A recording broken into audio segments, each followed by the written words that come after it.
रविंद्रनाथ ठाकुर ने संगीत की नई विद्या को जन्म दिया, जिस विद्या को रविंद्र संगीत कहा जाता है। रविंद्रनाथ ठाकुर का जन्म ईसाइयों के यहाँ हुआ था, जहाँ ईसाइयों का वातावरण था। फिर भी उन्होंने इस वातावरण को अपनाया तथा प्रकृति की गहराइयों को जाना। वे संगीत का पूर्ण रूप से विकास किया। इन्होंने शास्त्रीय संगीत में अपने ढंग से विस्तार किया तथा ध्रुपद, धमार, टप्पा, भजन, ठुमरी आदि शब्द की हत्या कर दी, जिससे वे उनके विरोधी माने गए। लोक संगीत व शास्त्रीय संगीत दोनों के बीच ऐसी धारा प्रभावित हुई जिसने संपूर्ण लोक को सराहा गया है। उनका संगीत छोटे बच्चे भी आसानी से गा लेते हैं और बड़े भी।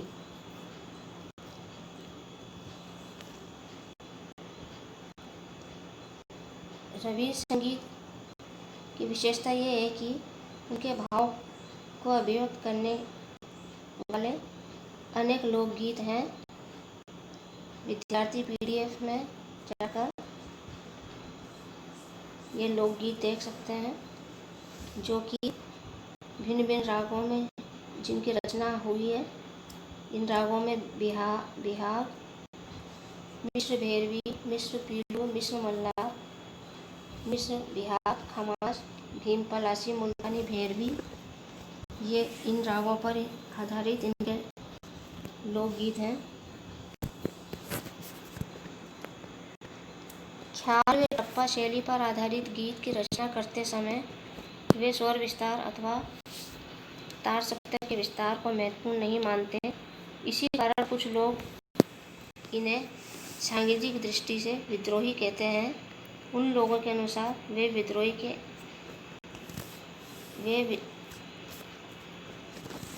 अनुसार उन्होंने संगीत के नियमों को अपनी इच्छा अनुसार तोड़ मरोड़ दिया, किंतु वास्तव में यह बात सही नहीं है कि उन्हें शास्त्रीय संगीत प्रिय नहीं था। उनके वास्तविक गुण माधुर्य को रखकर बाह्य आडंबरों को त्याग दिया। रविंद्र संगीत का भावानुकूल स्वर संयोजन गंभीर से परिपूर्ण है। उनका संगीत अद्वितीय गीत क्षमता व उन्नत रागनियों का सुंदर संगम है। उनके अनुसार गीतों के शब्द रागिनी आवरण के लिए उपकरण नहीं है। वे गीत को रागिनी की अपेक्षा श्रेष्ठ मानते हैं। वे सदैव भारतीय संगीत की आत्मा के निकट रहे हैं। विभिन्न रागों का मिश्रण उनमें दृष्टिगत होता है, किंतु उनके लिए यह कहना रविंद्र संगीत के अंदर राग ही नहीं है, अन्याय है। उनके गीतों पर हिंदुस्तानी गीतों का प्रभाव है। उनके गीतों में ध्रुपद, धमार, खमास, ठुमरी, टप्पा आदि के अणु मिलते हैं। गीतों में चौताल, एकताल, झपताल। उनके गीतों में ध्रुपद, धमार, ख्याल, टप्पा, ठुमरी आदि के अणु मिलते हैं। गीतों में चौताल, एकताल, झपताल, त्रिताल, धमार, दादरा, कहरवा आदि तालों का प्रयोग किया गया है। कुछ अन्य गीतों की राग नहीं रखते हुए बंगाल में रूपांतरण किया है। उनके कुछ हिंदी गीत जिनका उन्होंने रूपांतरण किया है इस प्रकार हैं। हिंदी गीत जागो मोहन प्यारे राग भैरव का रूपांतरण मन जागो आनंद लोके में किया। हिंदी गीत कैसे अब धरूं धीर रागेश्वरी का रूपांतरण बंगाल में किया। आई तो शीत संध्या अथवा आयो फागुन बड़ियो बांध राग नायकी का सुधा सागर में रूपांतरण किया।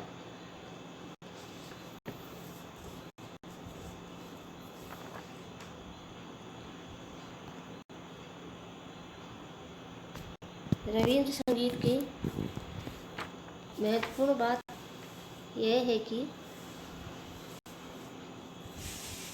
उनके लिपिबद्ध किए गए कई गीतों के रिकॉर्ड्स भी बन चुके हैं। कलकत्ता में इसकी नियमित कक्षाएं प्रारंभ की गई हैं।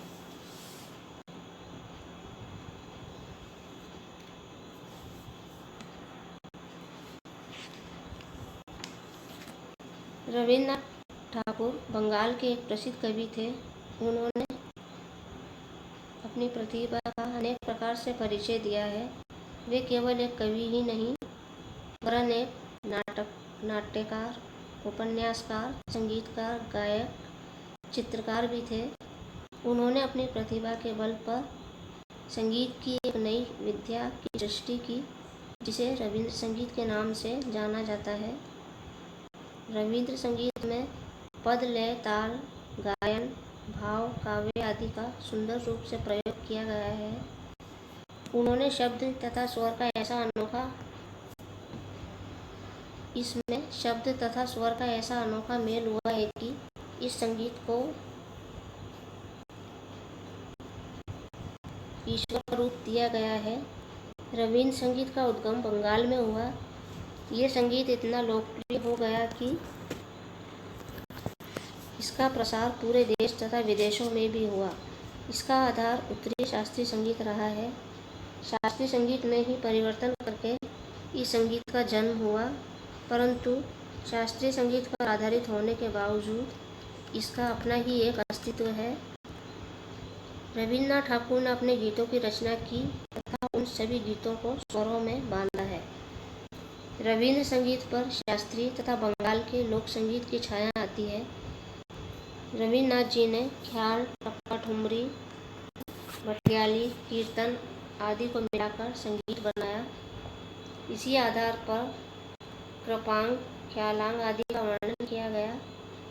रविन्द्रनाथ ठाकुर शास्त्रीय संगीत के कठोर नियमों के विरोधी थे। उनके अनुसार इनको कठोरता से लागू करना ठीक नहीं है। इससे नई सृष्टि नहीं हो सकती। रविंद्र संगीत में काव्य पर विशेष जोर दिया गया। रागों का प्रयोग तथा राग का मिश्रण सुंदर कार्य रविंद्र संगीत में दिखाई देता है। राग मिश्रण का सुंदर कार्य रविंद्र संगीत में दिखाई देता है। रविन्द्रनाथ जी ने रागों को नए रूप में प्रस्तुत किया है। जैसे राग बिहाग में कोमल निषाद का प्रयोग किया करते थे। रविंद्र संगीत में भाव का स्थान प्रमुख है, इसलिए इस संगीत में शब्दों की प्रकृति के अनुसार धुनें बनाई जाती थी। जैसे प्रभात के समय को दर्शाने वाले शब्द गीतों को भैरव, भैरवी, तोड़ी, रामकली आदि रागों में बांधा गया। रात्रिकालीन वर्णन के लिए मारवा, कानड़ा आदि राग लिए गए। बसंत व वर्षा के गीतों के लिए बहार, बसंत आदि का सहारा लिया गया।